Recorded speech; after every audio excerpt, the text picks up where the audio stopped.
بسم اللہ الرحمن الرحیم۔ السلام علیکم۔ ویڈیو مکمل دیکھا کریں اور اگر آپ کو پسند آتی ہے تو لائک ضرور کیا کریں تاکہ آپ کے لیے یہ ثواب کا باعث بنے۔ اللہ تعالیٰ نے حضور صلی اللہ علیہ وسلم کی دعا قبول فرمائی۔ اس جنگ کے بعد جب ابن میاں اپنی بکریوں کے غلے میں پہنچا تو انہیں لے کر پہاڑ پر چڑھا۔ وہ بکریوں اور مینڈوں کو گھیر گھیر کر لے جا رہا تھا کہ اچانک ایک مینڈے نے اس پر حملہ کر دیا۔ اس نے اسے اس زور سے سینگ مارا کہ وہ پہاڑ سے نیچے لڑک گیا اور اس کا جسم ٹکڑے ٹکڑے ہو گیا۔ جب نبی اکرم صلی اللہ علیہ وسلم کا چہرہ مبارک زخمی ہوا اور خون بہنے لگا تو آپ صلی اللہ علیہ وسلم خون پونچھتے جاتے تھے اور فرماتے جاتے تھے، وہ قوم کیسے فلاح پائے گی جس نے اپنے نبی کے چہرے کو اس لیے خون سے رنگین کر دیا کہ وہ انہیں ان کے پروردگار کی طرف بلاتا ہے۔ حضور اکرم صلی اللہ علیہ وسلم کے چہرہ مبارک میں خود کی گھڑیاں گھس گئی تھیں۔ حضرت ابو عبیدہ بن جراح رضی اللہ عنہ نے اپنے دانتوں سے ان کڑیوں کو کھینچ کھینچ کر نکالا۔ اس کوشش کے دوران ان کا اپنا سامنے کا دانت ٹوٹ گیا، بہرحال کڑی نکل گئی۔ پھر انہوں نے دوسری کڑی کو دانتوں سے پکڑ کر کھینچا تو ایک دانت اور ٹوٹ گیا، تاہم کڑی نکل گئی۔ اب ہونا تو یہ چاہیے تھا کہ حضرت ابو عبیدہ بن الجراح رضی اللہ عنہ کے سامنے کے دو دانت ٹوٹ جانے کے بعد ان کا چہرہ بدنما ہو جاتا، لیکن ہوا یہ کہ وہ پہلے سے بھی زیادہ خوبصورت ہو گئے۔ جب یہ خبر مشہور ہوئی کہ آپ صلی اللہ علیہ وسلم کو شہید کر دیا گیا ہے تو حضرت ابو عبیدہ بن الجراح رضی اللہ عنہ پہلے شخص ہیں جنہوں نے آپ صلی اللہ علیہ وسلم کو زندہ سلامت دیکھا اور پکارے، اے مسلمانوں، تمہیں خوشخبری ہو، وہ رسول اللہ صلی اللہ علیہ وسلم تو یہاں موجود ہیں۔ جب مسلمانوں نے حضور صلی اللہ علیہ وسلم کو زندہ سلامت دیکھا تو پروانوں کی طرح آپ صلی اللہ علیہ وسلم کے ارد گرد جمع ہو گئے۔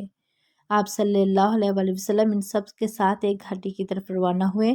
اس وقت آپ صلی اللہ علیہ وسلم کے ساتھ حضرت ابو بکر، حضرت عمر، حضرت علی، حضرت زبیر اور حضرت حارث بن سما رضی اللہ عنہم تھے۔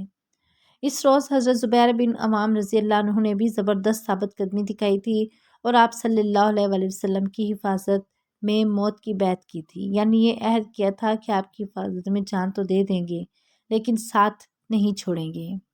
آپ صلی اللہ علیہ وسلم اپنے ان صحابہ کے ساتھ گھاٹی کی طرف بڑھ رہے تھے کہ عثمان بن عبداللہ ایک سیاہ اور سفید گھوڑے پر سوار آپ صلی اللہ علیہ وسلم کی طرف بڑھا۔ وہ لوہے میں پوری طرح غرق تھا۔ آپ اس کی آواز سن کر رک گئے۔ اسی وقت عثمان بن عبداللہ کے گھوڑے کو ٹھوکر لگی، وہ ایک گڑھے میں گر گیا۔ ساتھ ہی حضرت حارث بن السما رضی اللہ عنہ اس کی طرف لپکے اور اپنی تلوار سے اس پر وار کیا۔ اس نے تلوار کا وار روکا، تھوڑی دیر دونوں طرف سے تلوار چلتی رہی، پھر اچانک حضرت حارث نے اس کے پیر پر تلوار دے ماری۔ وہ زخمی ہو کر بیٹھ گیا۔ حضرت حارث رضی اللہ عنہ نے ایک بھرپور وار کر کے اس کا خاتمہ کر دیا۔ اس پر حضور اکرم صلی اللہ علیہ وسلم نے فرمایا، اللہ کا شکر ہے جس نے اسے ہلاک کر دیا۔ اسی وقت عبداللہ بن جابر عامری نے حضرت حارث رضی اللہ عنہ پر حملہ کر دیا۔ اس کی تلوار حضرت حارث رضی اللہ عنہ کے کندھے پر لگی، کندھا زخمی ہو گیا۔ ان لمحات میں حضرت ابو دجانہ رضی اللہ عنہ نے عبداللہ بن جابر پر حملہ کر دیا اور اپنی تلوار سے اسے ذبح کر دیا۔ مسلمان حضرت حارث رضی اللہ عنہ کو اٹھا کر لے گئے تاکہ ان کی مرہم پٹی کی جائے۔ پھر حضور نبی کریم صلی اللہ علیہ وسلم نے اس چٹان کے اوپر جانے کا ارادہ فرمایا جو گھاٹی کے اندر اوپر ابھری ہوئی تھی، لیکن زخموں سے خون نکل جانے اور ذروں سے بوجھ کی وجہ سے آپ صلی اللہ علیہ وسلم چڑھ نہ سکے۔ یہ دیکھ کر حضرت طلحہ رضی اللہ عنہ آپ صلی اللہ علیہ وسلم کے سامنے بیٹھ گئے اور آپ صلی اللہ علیہ وسلم کو کاندھوں پر بٹھا کر چٹان کے اوپر لے گئے۔ اس وقت آپ صلی اللہ علیہ وسلم نے فرمایا، طلحہ کے اس نیک عمل کی وجہ سے ان پر جنت واجب ہو گئی۔ ان کی ایک ٹانگ میں لنگراہٹ تھی، جب یہ حضرت صلی اللہ علیہ وسلم کو کندھوں پر اٹھا کر چلے تو چال میں لنگراہٹ تھی۔ اب ان کی کوشش یہ تھی کہ لنگڑاہٹ نہ ہو تاکہ حضور اکرم صلی اللہ علیہ وسلم کو تکلیف نہ پہنچے۔ آپ صلی اللہ علیہ وسلم کو کندھوں پر اٹھا کر چلنے کی برکت سے ان کی لنگڑاہٹ دور ہو گئی۔ اس وقت تک جنگ کی یہ خبریں مدینہ منورہ میں پہنچ چکی تھی، لہٰذا وہاں سے عورتیں میدان احد کی طرف چل پڑیں۔ ان میں حضرت فاطمہ رضی اللہ عنہا بھی تھیں۔ انہوں نے آپ صلی اللہ علیہ وسلم کو زخمی دیکھا تو بے اختیار آپ سے لپٹ گئیں۔ پھر انہوں نے آپ صلی اللہ علیہ وسلم کے زخموں کو دھویا۔ حضرت علی رضی اللہ عنہ پانی ڈالنے لگے لیکن زخموں سے خون اور زیادہ بہنے لگا۔